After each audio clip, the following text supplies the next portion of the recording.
Assalamualaikum warahmatullahi wabarakatuh.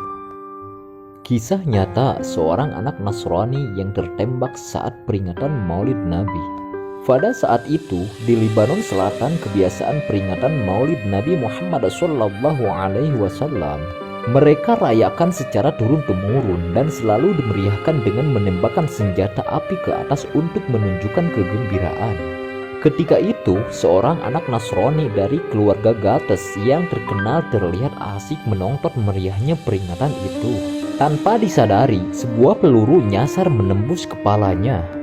Anak itu pun jatuh tersungkur bersimpah darah dan seketika itu ibunya berteriak histeris. Maka dengan segera anaknya dilarikan ke rumah sakit Ghassan Hamud. Tetapi rumah sakit Ghassan Hamud angkat tangan karena tidak mampu menangani pendarahan yang begitu hebat. Lantas anak itu dirujuk ke rumah sakit Amerika yang memiliki banyak dokter ahli dan spesialis.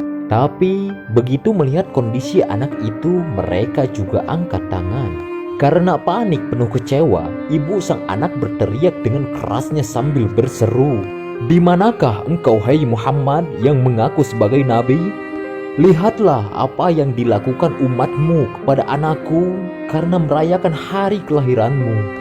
Pada saat itu, dokter kepala yang memimpin perawatan keluar ruangan menemui sang ibu dan memintanya agar melihat anaknya untuk yang terakhir kalinya.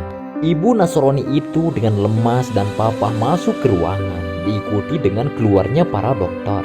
Namun keajaiban terjadi. Ketika sang ibu sudah di dalam ruangan, ternyata dia melihat anaknya sedang duduk di tepi tempat tidur sambil berteriak, "Tutup semua pintu dan jendelanya, ibu. Dia jangan diperbolehkan keluar."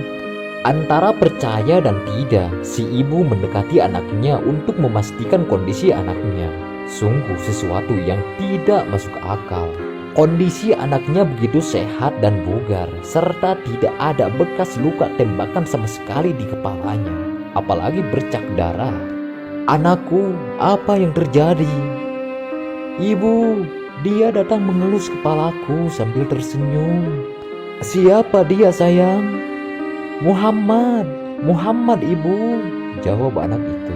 Subhanallah, ternyata teriakan si ibu Nasrani itu disambut oleh Nabi Agung Muhammad SAW. Beberapa menit kemudian, berkumpullah semua dokter untuk melihat kenyataan di hadapan mereka. Maka ibu, anak dan semua dokter Nasrani yang menyaksikan keajaiban tersebut saat itu juga mengikrarkan syahadat masuk Islam. "Kami bersaksi, tiada Tuhan yang patut disembah kecuali Allah, dan Muhammad benar-benar utusan dan hamba Allah." Ini kejadian nyata yang ditakdirkan oleh Allah Subhanahu wa Ta'ala untuk menunjukkan keagungan junjungan kita Sayyidina Muhammad SAW. Tiada yang tidak mungkin bagi Allah. Sallu ala Nabi Muhammad, Allahumma salli wa sallim wa barik alaihi. Kutipan ceramah dari ulama Lebanon. Kalau bangga punya nabi seperti baginda Rasulullah sallallahu alaihi wasallam, monggo silahkan dibagikan. Semoga yang membagikan selalu mendapat pertolongan Allah Subhanahu wa Ta'ala. Amin ya rabbal alamin.